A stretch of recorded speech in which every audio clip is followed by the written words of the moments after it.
the God I know. That's the God I know. That's the God I know. He saved me, raised me, wrote my name in glory.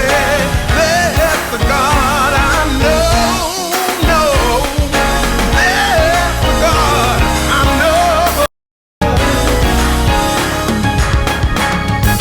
God, my creator, mighty and strong.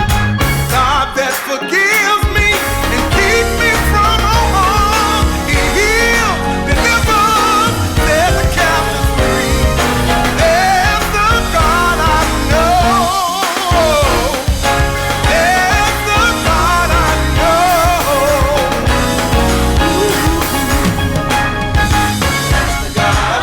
That's the God I know. That's the God I know. That's the God I know. Oh, He healed me, delivered, set the captives free. Yeah, that's the God I know. Yeah. Oh, that's the God I know. Oh, that's the God I know. That's the God I know. That's the God I know. That's the God I know. Oh, heal, deliver, set the captives free. Yeah, that's the God I know. No. That's the God I know. Bread for the hungry. That's the God I know. Water for the thirsty. That's the God I know. Friend for the friendless. That's the God I know. Mother for the motherless.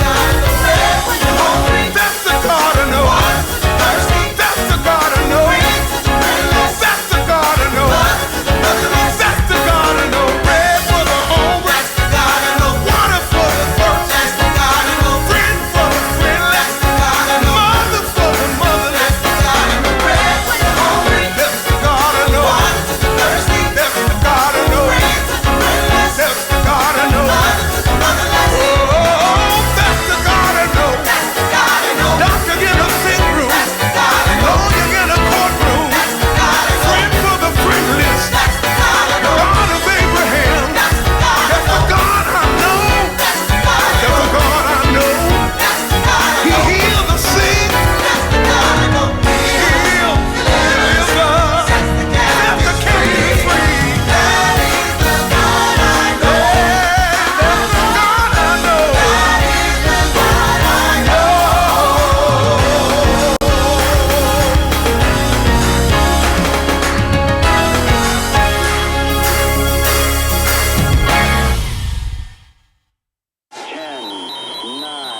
Ignition sequence start. 6, 5, 4, 3, 2, 1, 0.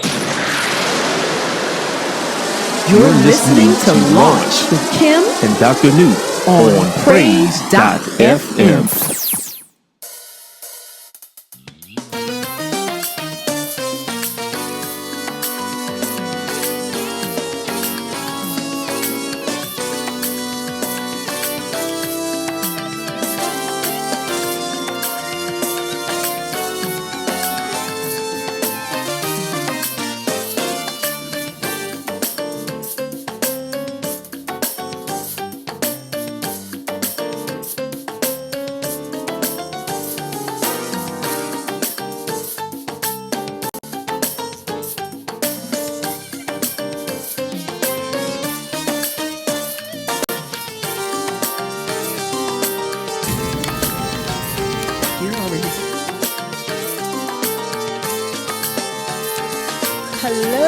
Hello. Welcome to Come Launch on in with Kim and Dr. Newt. So glad to have you today. How's everyone doing on this wonderful we're Monday? So glad you're here. It is a wonderful Monday. Every day's a good day as far as I'm concerned. You're above the ground. You're above the ground. You know what I'm saying?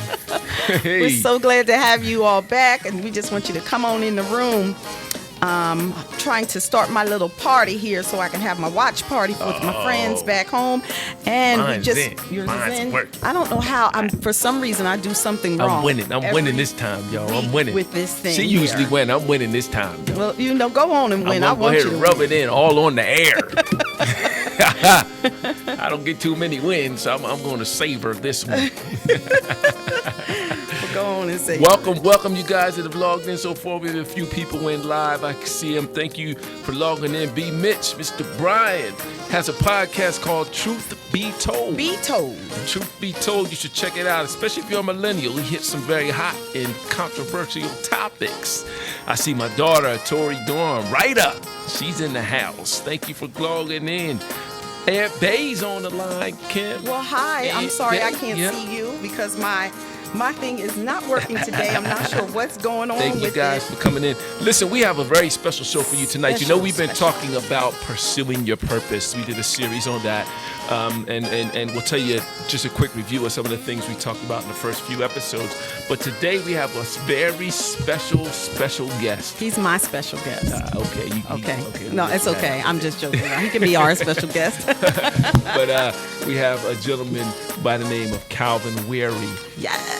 All the way from the East Coast. York, Pennsylvania.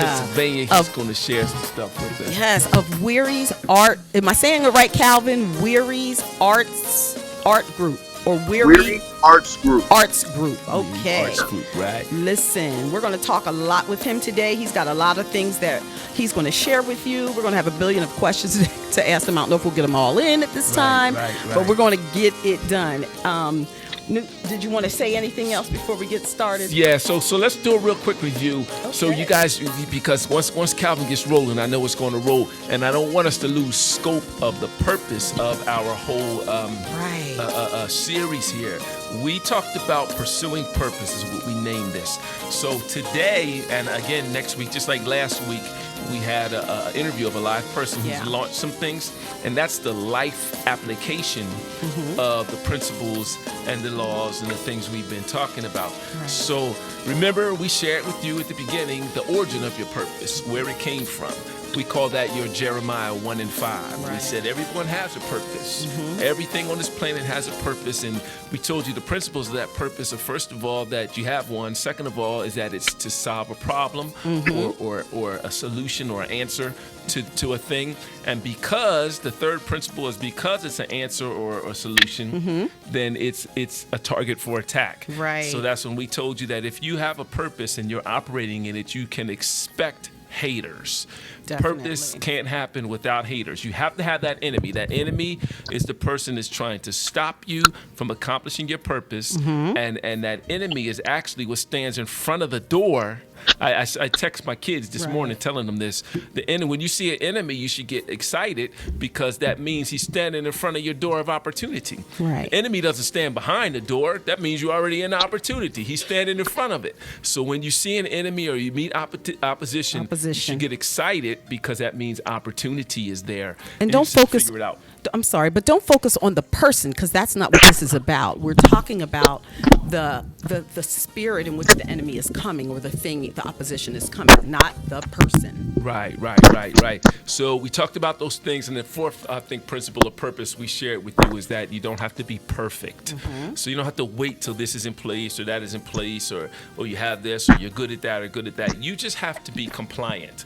You just have to say, I'm rolling in that direction, and you need to just go ahead and roll in that direction. And then we shared with you, I think it was 3 keys we shared with you. And one of them was your purpose is always going to lie in the area of giftedness. Right.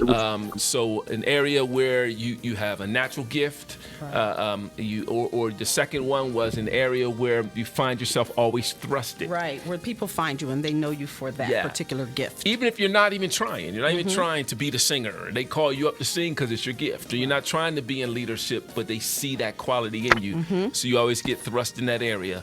And the third key that we told you that would give you a clue of if you're walking or moving towards your purpose is the areas where you meet those attacks or those opposition. Right. So the areas of warfare, I think is what we call them. So if you find yourself being challenged in a certain area all the time, it's because that enemy doesn't want you to go there, which means that's where you're supposed to go. Exactly.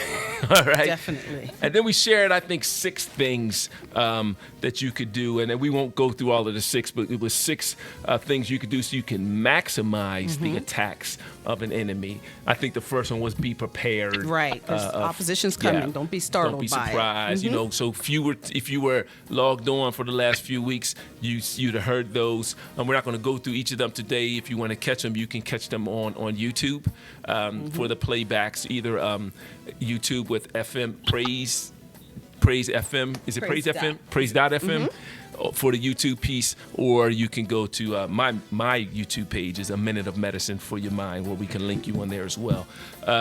So that's kind of what we've talked about for the first few weeks as far as purpose is going.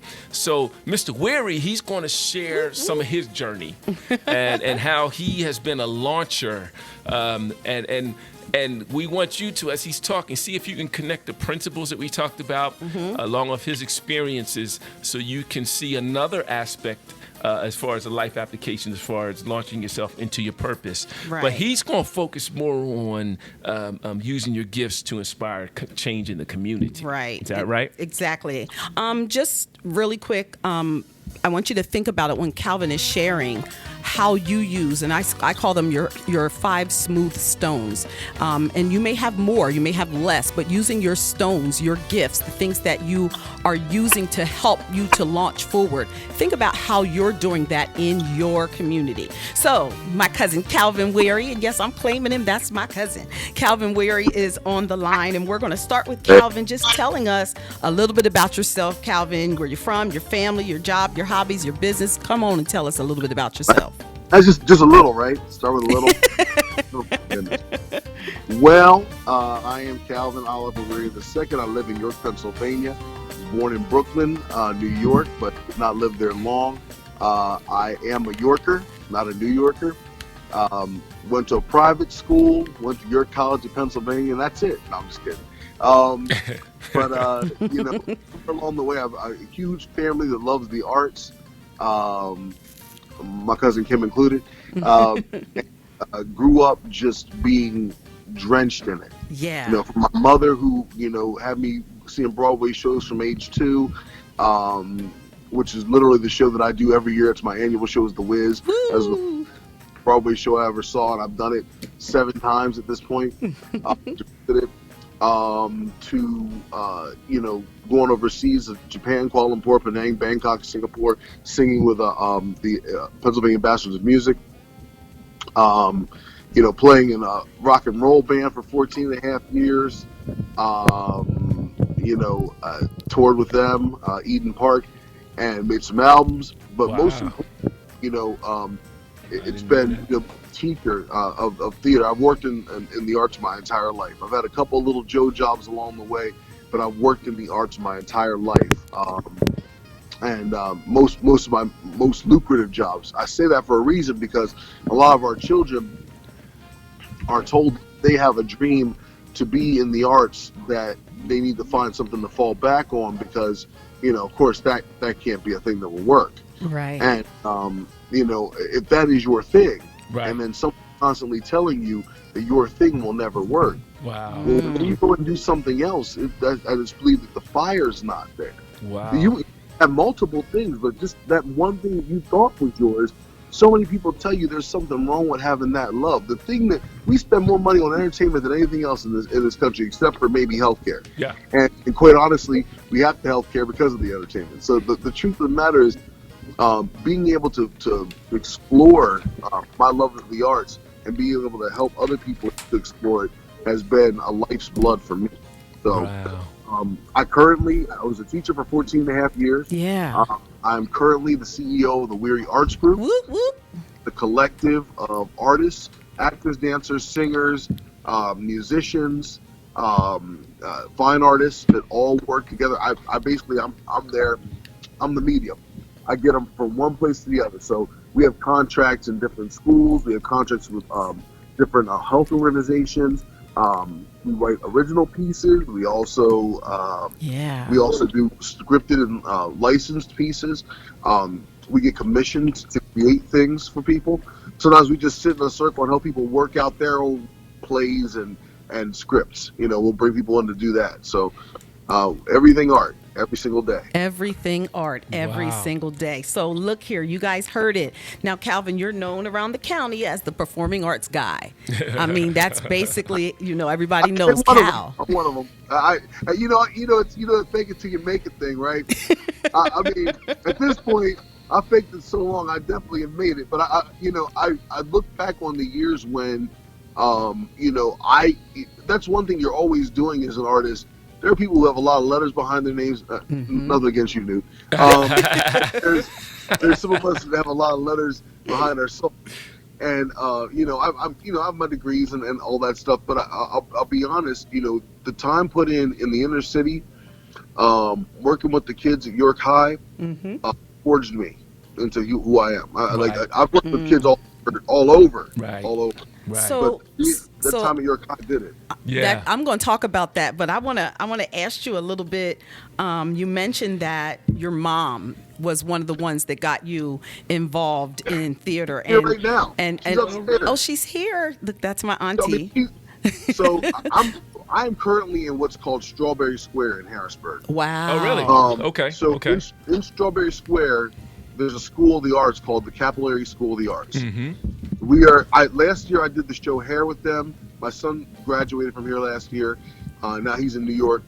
And then asked me back, and I'm doing Fame with him this year. That's what I'm talking about. Mother's my costumer.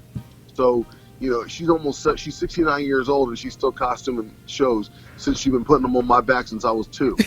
And, she really was a big help with all the plays that I worked with you on. So Cal, before we go too deep, because we have like another minute or so before we're going to take a break, but I want to ask you one other thing, because I know that you love theater, I know that you love acting, but I want you to tell us, what is one of the plays that you did that was probably one of your most favorite plays, not actually put on, but one that you performed in? Tell us a little bit about that. Yeah, I performed in. There's a show called Sideshow. A lot of people don't know about it, but it's if you remember, there were some conjoined twins that used to travel. You have the bearded lady and the dog boy and all that stuff. There's a whole show about that, and I played the Cannibal King in that. But the whole story is about how these people are really people and not just these freaks. And my character is in love with one of the conjoined twins, but she sees him as her protector, not as a lover. Wow. And it was the first time I'd been on stage in 15 years as a performer like that. Now, I rock out, I go do shows, but I'm saying as an actor and having someone tell me what to do I've been told what to do for a long time. It was interesting, but I think we did very well. We won some awards for it. And what's great about it is we have a thing called Broadway World here. And the same year I did that show, my daughter Imani was in a show called School of Rock. She won Best Female Under 25, and I won Best Featured Vocalist in the same year. So it's nice seeing that torch pass, even if it gets passed up sometimes. Okay, well, we're going to take a break, Cal. We're going to come back. Yep. You guys don't go away, but we're going to listen to our first song. This is by Kirk Franklin, and it's called Favor. Favor.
you can't let your problems override the promise.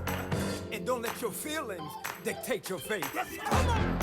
I was too afraid to believe it, or not good enough to receive it. Feels good. My season's gone, so why do I need it? Hey. This was the story of my life. It's my testimony. Told so much that I wasn't worthy. Yeah. I even tried love, but then love hurt me. You've been there. Come on. Shouted, but felt God never hurt me. I became the victim of my life. Let me talk to you. See, everybody goes through the fight, Hey. but not everyone comes out right home. Painful but necessary. Started low and God took me high. He gets the praise and the world below. Say this to yourself. I will live and not die. I will win, tears in my eyes. Hallelujah. I'll be judged and criticized Only by those. only by those who are afraid to try. Come on. I'm living in blessings and favor. Favor. See God is shame. I'm praying for something Greater. for me. Hey. Right now, not later. For all you've been through. Blessings and favor. All you've been through. Sing. Favor. Ooh, favor. God has. Blessings and favor. Let it breathe. Favor's not material things. None of the treasure this world can bring. It's when God's hand is on your life. Yes. And when you know what real love means. I'm living in Let's go. In your mind. On your job. God has. blessings and favor. Over your life. Over your children. Over your future. Come on. Blessings and favor. I will live and not die. 'Cause I got it. Never-ending God-given favor. I will live I see it. and not die. Don't quit. I will win with tears in my You're eyes. closer than you ever been. I'll be judged Not now. and criticized God's got you. only by those who are afraid to try. I'm living in blessings and favor. Yes, sir. See God is shame. I'm praying for something Greater. for me. Right now. Right now, not later. All you've been through. Blessings and favors. I'm setting my favor. Say favor. God's. Yeah. Eyes haven't seen. Ears haven't heard. That I got. Never-ending God-given favor.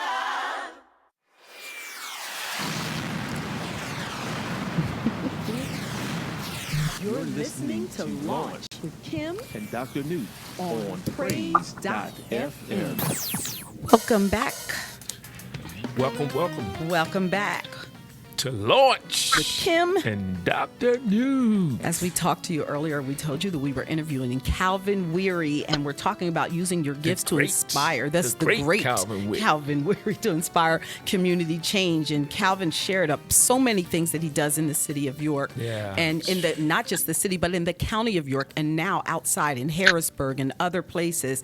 We're going to talk with him a little bit more, especially about his work with the young people in the city of York. So you previously worked with Bob Miller, who was, one of the first performing arts teachers in York City, who was my performing arts teacher, and everybody who went to that program's teacher. And then you eventually became the director. How many years did you work in that position? 14 and a half years. I started in 98. I was there January of 98. I actually went in, if you remember back in the old days, you used to have a thing called First Night York. Mm-hmm. First Night York used to spread all the way up to Beaver Street, Yeah. where our performing arts was.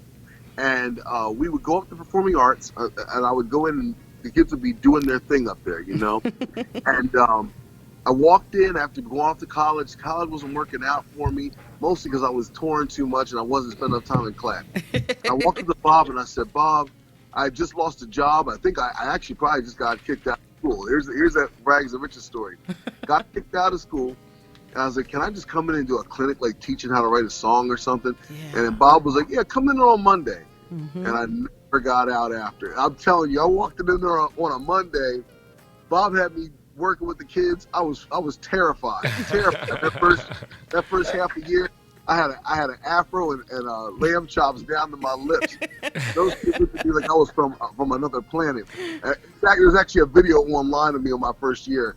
And after that first year, I came back, and it was like I said, that fake it till you make it thing. I was learning. Right. I was relearning the things that I had learned from him originally. There you go. And also the things that I just learned on my own and started applying them. I went nuts because it was like, here's a chance to create again and be respected this way again. Because sometimes on the outside, you don't even, it's not even about whether someone respects you. They don't even acknowledge your existence. Wow.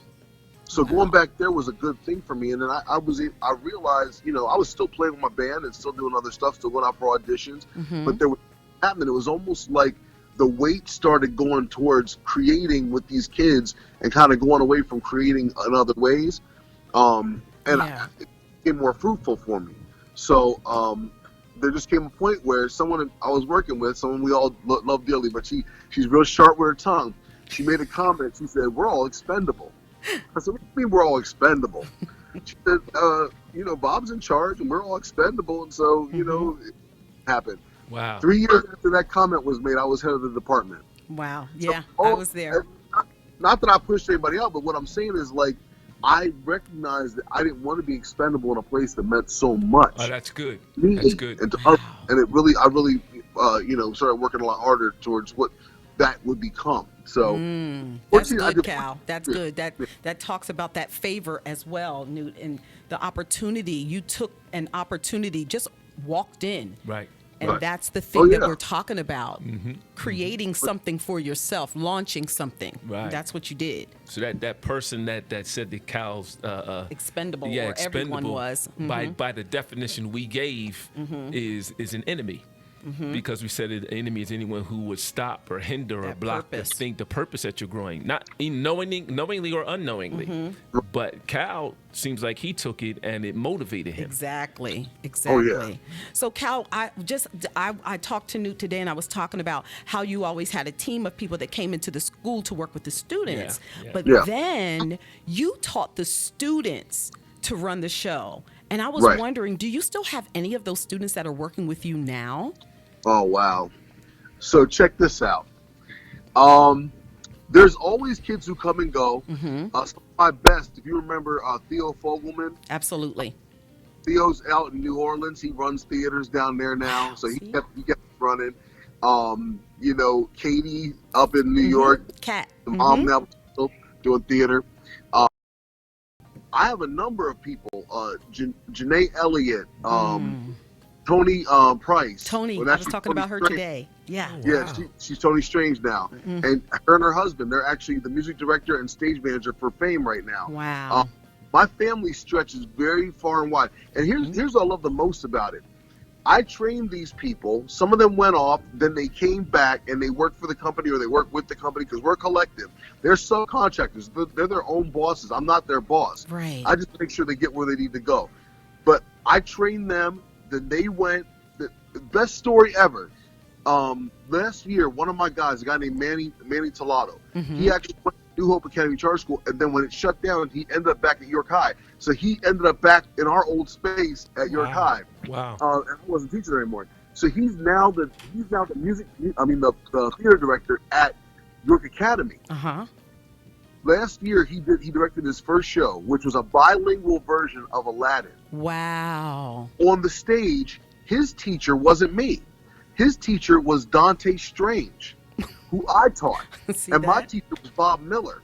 And we had a picture with all four of us together. Wow. Bob, me, Dante, and Manny. And Manny works with Bob.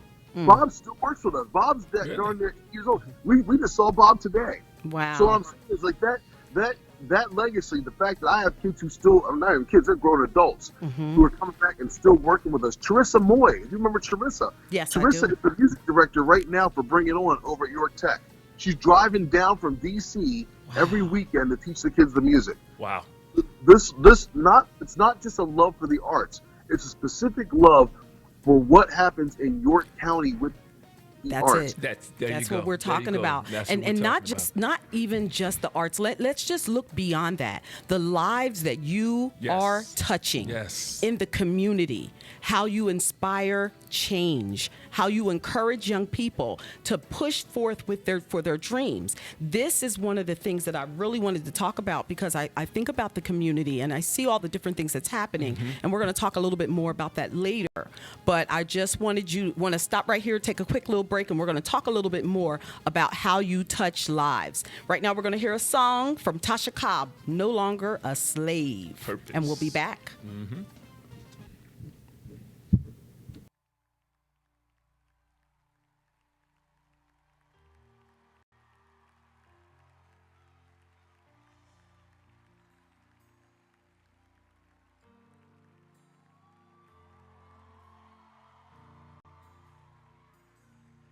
I'm no longer a slave to fear, for I am a child of God.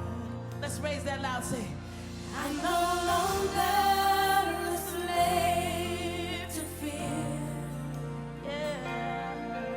for I am a child of God. Let's raise it out. You unravel me with a melody. You surround me with a song. Shout it out, say it. Of deliverance from my enemies, till all my fears are gone. I'm no longer a slave to fear. Let's declare it together, say it. For I am a child of God. Say, I'm no longer a slave to fear. For I am a child of God. I love this when y'all it says, from my mother's womb.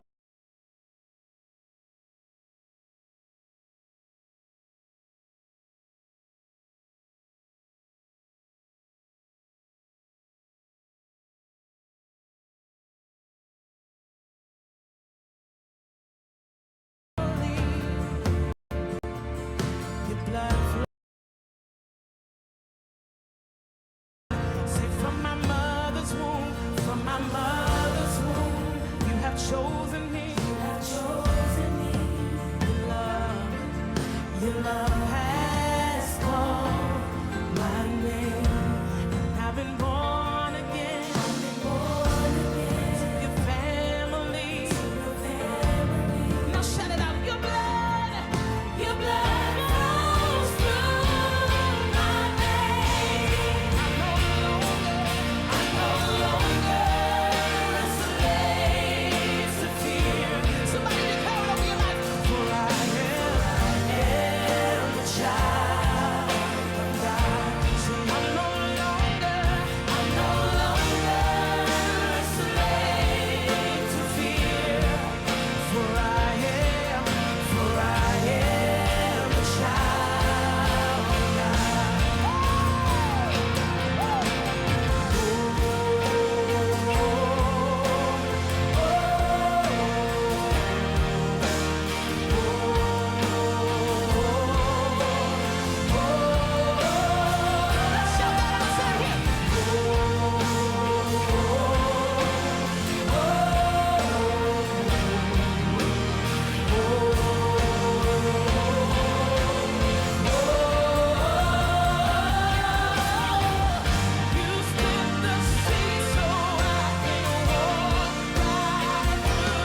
You're listening to Launch with Kim and Dr. Newt on PRAYZ.FM.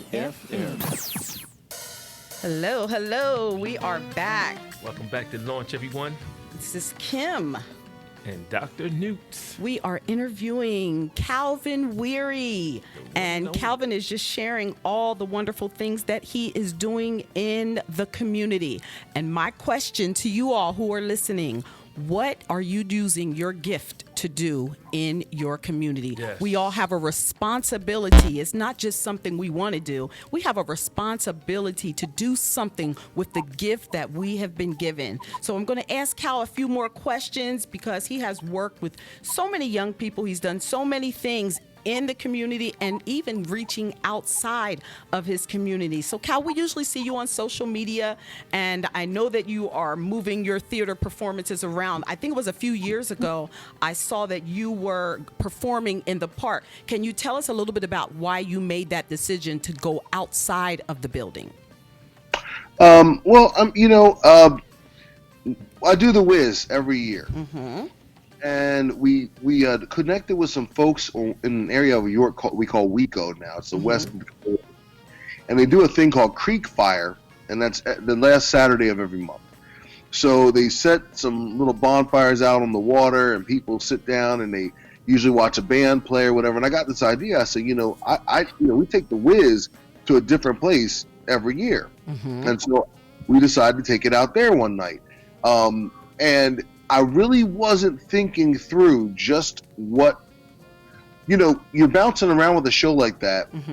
We did it at the Yorktown Hotel. We did it at Hannah-Penn. We did it at York Tech. We did it on the Strand stage, the big stage. We've done it everywhere.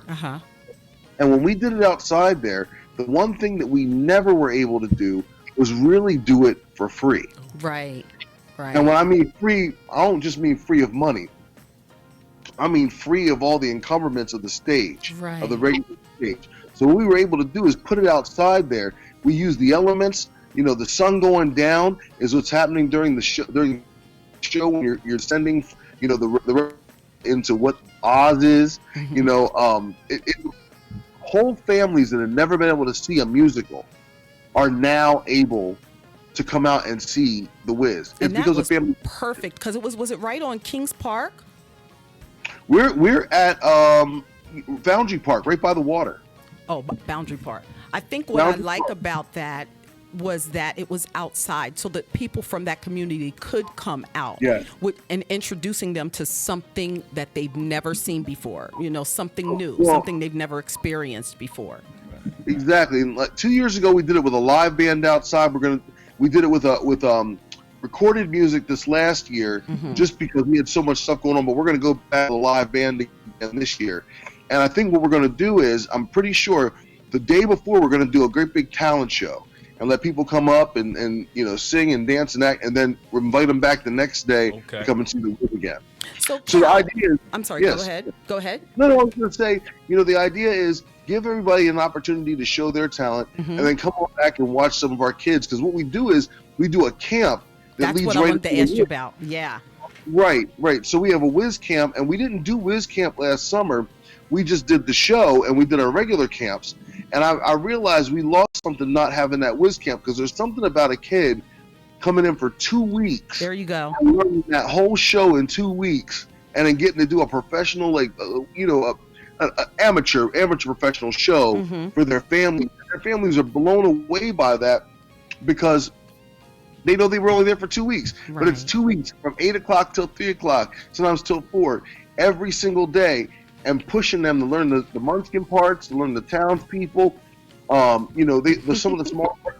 Sometimes those kids get up and they end up playing the bigger parts. Right. So, we have a rotation of Dorothy's, a rotation of scarecrows, people who wanted to play. Your son, I remember your son was one of the best scarecrows I ever saw. Doobie, yeah. You remember me talking him into it all those years ago? I do. He was a basketball player, football player. He wasn't playing those scarecrows. And that's what I'm thinking. That's what I was thinking about. How you've encouraged those people, football players. I mean, you had a whole line of them out there that would participate. Moody, there were so many of them. They were football players, and it really introduced them to the art. a lot of them still participate. Operate in those arts. Yeah, they operate in those gifts. So that's something else that I wanted to just tell you about. Here's another thing, Cal. When I moved to San Diego, at the job that I worked at, I started teaching. I started my own drama club in that school. And what I did was I took some of the things that you did with the children and I did it at that school. I showed them how to make sets and I helped them to learn how to put together the production. Now I used elementary kids. So what I just wanted to commend you on that. Making sure that you educate. That was one of the things that you did. Teaching them how to launch and to learn things for themselves. So I really just wanted to commend you on that. And I do have a few other questions. Do you have any business partners that you're working with now or any supports from the community to help you do what you're doing? Goodness. More like who don't we? We work with the JCC. We work with the YWCA.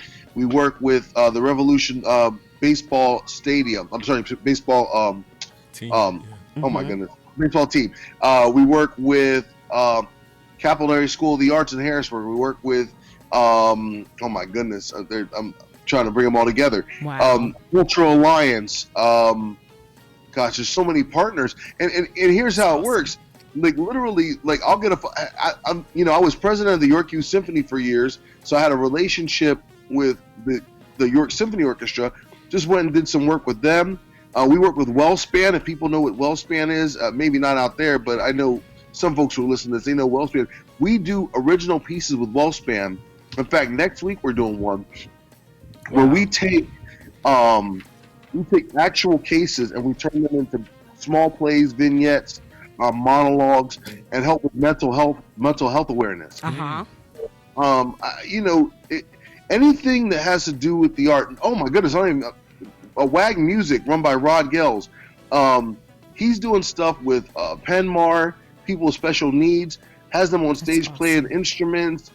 We've got the ELC over at Christmas Addicts. We start with kids that are as young as toddlers. Where Kendall Williams Casey, she has them dancing, has them learning about where their left foot, where their right foot is, but learning French terms and ballet. The kids, we have them from as young as toddlers, and we sometimes we even do BCC where we have older people. So there's a lot of partnerships, and I get new calls every day. So Cal, real quick. So I'm not religious, right? But do you see what you do as a ministry? I would say yes. There's no other way to call it that, because if it was it's not a monastery. It's not a monastery. Definitely, I would say it's a ministry without putting any. I believe in Jesus Christ. I'll throw that out there. Right. And I always believe in him, because even the devil believes in him. I follow.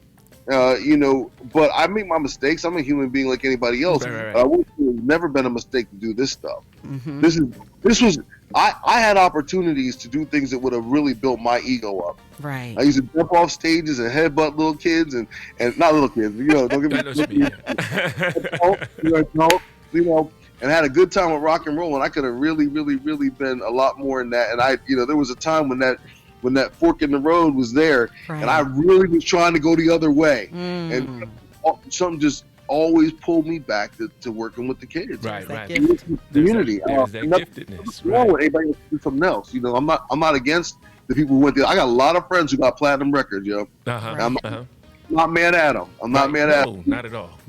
But I can tell you that I've had conversations where they envy what we've been able to do here with Weary Arts Group. We've been able to do here with these students, because that's a legacy forever. Yes, exactly. It is. Yes, it is. I think that's where I was trying to go, because what I'm hearing you're operating in your purpose. So I guess my question was, when you first got into this, it was just something you enjoyed, something you were good at. I think that's kind of what you just said, in the beginning of the show. But did you ever see it blossoming into what you described as generations? You have done something that's called generational leadership. You've spread your gift, taught someone else, and it is I'm going to say sprouted a new plant, a new vine in them. Did you anticipate that? So here's what I'm going to tell you. Performing arts saved my life. I'm not trying to be No, cliche. come on and tell it. I know what you mean. When I walked into that performing arts, I was at the end of my rope. I just got kicked out of school. Wow. You know, drinking a little too much, partying a little too much. Right.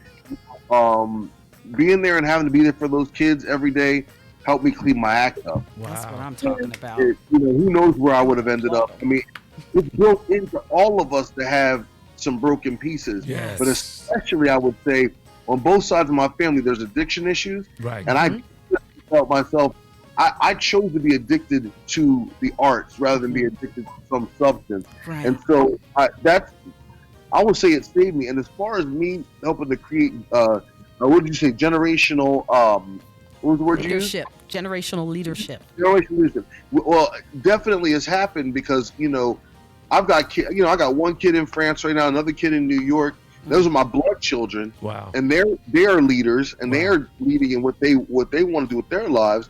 And you know, even my 14-year-old is a leader wherever she is. She's helping the new choreography for the show we have at York Tech. They're leading leaders, but all my extended children are the kinds of people I always tell them, like ones like Charissa, be the go-to person. Yeah. Be that one that everybody's like, we can't do this without them, because you will always have a job and you will always have love. Right. That's just a reality. So, yeah, man, that's a natural thing that comes with it. But I got my life saved. Now I'm giving back. I feel okay. There you go. Give it back. So I guess I was kind of leading to the next question I was going to ask you. I said, so would you say, if you were to sum up your mission in life, is your mission in life really about the arts, or is it really about, you know, helping others to you know, explode from within, you know, or is it to save lives? I mean, what would you say your mission is? So the reality is that, okay, let me cough a little. The reality is that I could say to you that the mission is to bring people to Christ, and it wouldn't be a lie. Wow. Right. But I have plenty of people who are atheists. That's okay. I have plenty of people who are Muslim, Buddhist, don't know what they are, agnostic that I work with, and I'm not trying to transform them in any way, shape, or form, except by being a good person around them. And yeah, they know what my background is. They know where I am on Sundays. They know that. Right. But what I would really say is that when you believe in something like the arts, the way that I believe in it, I know that at my core that I am personally serving a leader that many of the people who may serve me, they don't realize it, and they don't find it when we really talk. That's good. We really talk about it. So the point is I believe in the arts as a catalyst for change. Yeah, and it is. Got you. As a fire that burns in the engine that gets to the moon, that gets to Mars. I believe it opens the mind. I believe it takes a person who couldn't read and makes him a person who can write a book. Come on, Cal. Come on, that's right. Who couldn't even walk and makes them a dancer. A person who could not speak and makes them a virtuoso singer. It can take the most infinitesimal piece of sand and turn it into a building. We used to go to backyards and find scraps with me and my boy Yadi Matai. Okay. Yadi, yes. In backyards, finding old pieces of wood, and we built sets for Raisin in the Sun, for Beauty and the Beast. Right. You know, we made these shows happen, and our kids, they learned from the fact that there was never a no. People like Mr. Shockley, who took me for my first time to ever go to a real Lowe's for wood, and got me the wood that I needed. Wow. For free. Right. You know, the Shockley. So what I'm saying is there's always been this handing back and forth. But do I believe in the arts over anything else? The arts are right up under you know who. To me. Because quite honestly, everything that we see on this planet was art. Right. Everything. Yes, it was. All of it was created, recreated. That's right. Let there be, and there was. That is art. I agree. Right. So just a question, Cal. What's next for Calvin Weary? Right. What's next for you? Well, you know what? It's interesting because, like, I can't even speak in the terms of like there's always something going on. So there's always a next. I mean, I could be literal about it and say next is Bring It On and next is, for shows. But for me as an adult, I'm 45 years old, young, and I've spent a lot of time pouring into everybody's like projects, including my own. Mm-hmm. There are some of my little dreams that still connect to everybody else that I would like to pursue, and I think in the next couple of years I'm going to go back to acting. Yes. And Wow. I think that there's this. I hope this doesn't come across as selfish, but I had to spend the last 20 years being a student leader. Got you. Mm-hmm. Got you. Would have the right frame of mind to now not necessarily be selfish, but do the things that were expected of me. Because I can tell you, when I was in school, if there was anyone who was expected to go to Broadway or expected to be in movies, It was you. I did. Mm-hmm. And something along the way, I was not ready for it. I would have been another scary story, because I was really interested in everything. Mm-hmm. And you can't be interested in everything. You guys still have an anchor point. So having a wife and children, not a bad anchor point, a beautiful anchor point. Having kids that have surpassed me as far as the art is concerned, I couldn't ask for anything more than that. But for me as an artist, I still, I did my first one-man show last year, first time ever, comedy. I did comedy, and it was a one-man show, but I had a guy with me, so it wasn't really a one-man show. But that's A one-man plus. You had a plus one show. One plus man plus one, and it was fun, And I thought, man, I could have been doing this my whole life. I could have been doing this. This is some part of me that I didn't even know existed like this. So I'm interested. By age 50, I'd like to be out there. I'd like to be out there on the circuit, doing some comedy maybe. Yeah, well, I wanted to know if you were interested in, maybe film acting. Oh, definitely. I've done some. There's if you're late at night watching the History Channel, or Discovery Channel, or Military Channel, and you see a much younger version of me with a bald head, it's me. Because I was in a movie, and that movie shows every now and then. I was just in a movie, because now York is starting to get some movies shot here. Great. And I'm very connected with the folks who are doing that. And I just was in a movie called The Special. It's a little filthy. But anyway, be careful. Don't take your kids. No, I'm just kidding. But the one movie I'm in is called The Speech That Saved America, and that's me and Abraham Lincoln. And that's still on the Discovery Channel. It still comes up. I don't get a single dime from it anymore. They paid me well to begin with, and I no more. But I at this point, it's like, I feel like there are those things that made us special, that we thought made us special, right? Originally, whether it was you were really good at track, or you could spit some lyrics, or it could be almost anything, right? Mm-hmm. And then you find out there's these other things that make you special. Okay. Even more so. So right now, I want to explore some of the things that I used to think. There we go. But not in a way that I don't have any regrets. I just feel like, actually, let me say it the way I want to say it. Yeah. There was a part of me that used to be very, very, very, very pompous about my abilities. Okay. Mm-hmm. Okay.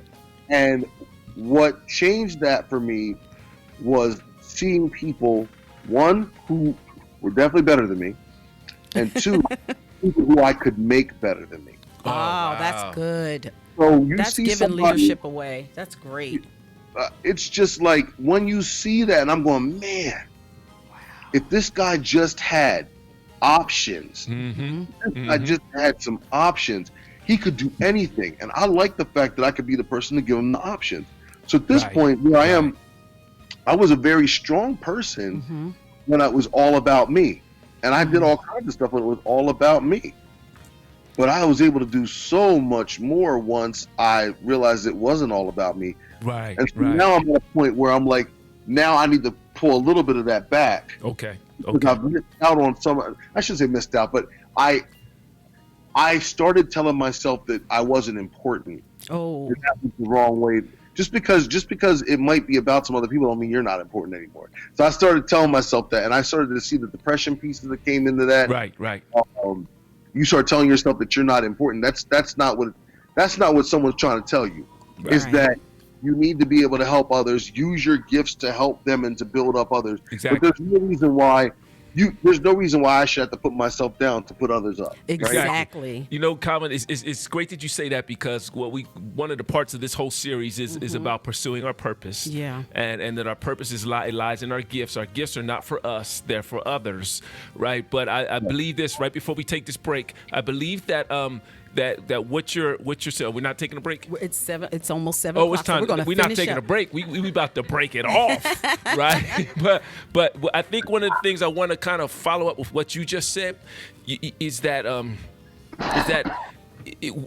when we're operating in our purpose, we're feeling fulfilled, right? And I believe that our purpose has levels to it. Yeah. And you've accomplished so much and done so many things because you understood that your gift was for others.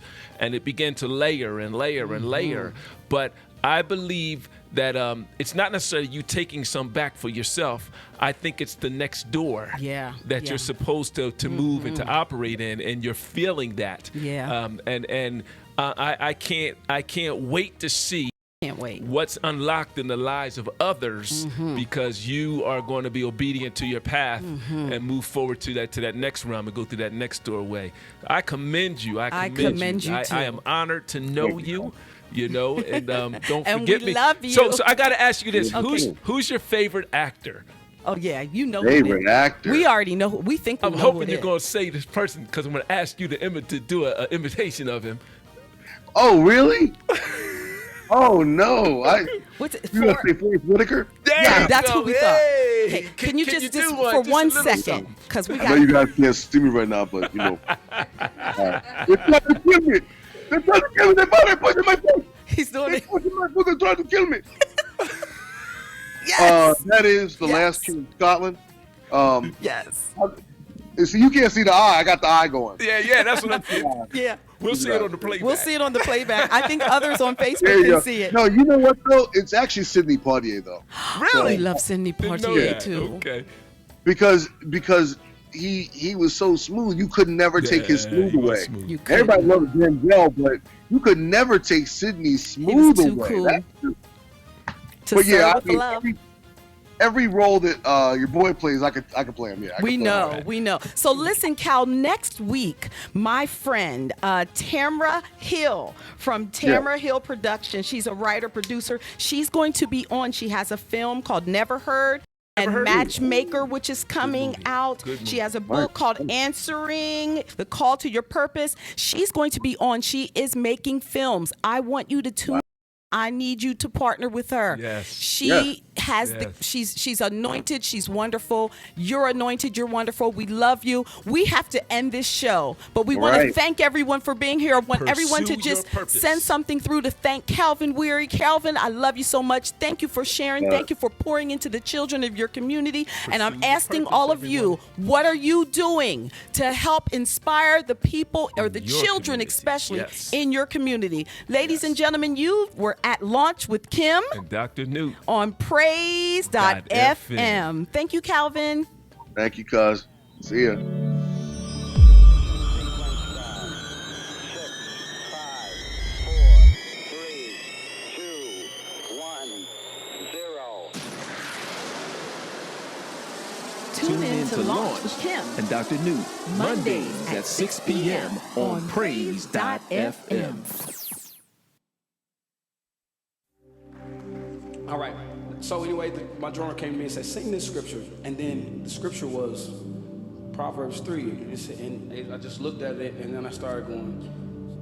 Said, "We will write them on." Ooh, I see y'all be on Instagram, huh? Y'all be... So we really ought to write.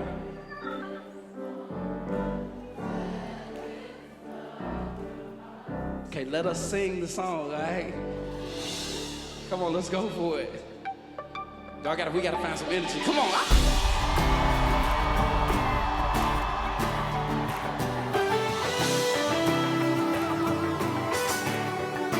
Write them all down.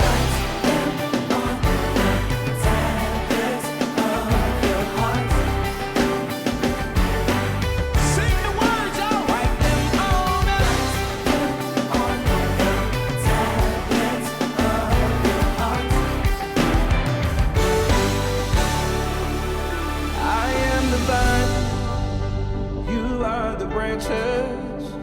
He who abides in me will forever be fruitful indeed.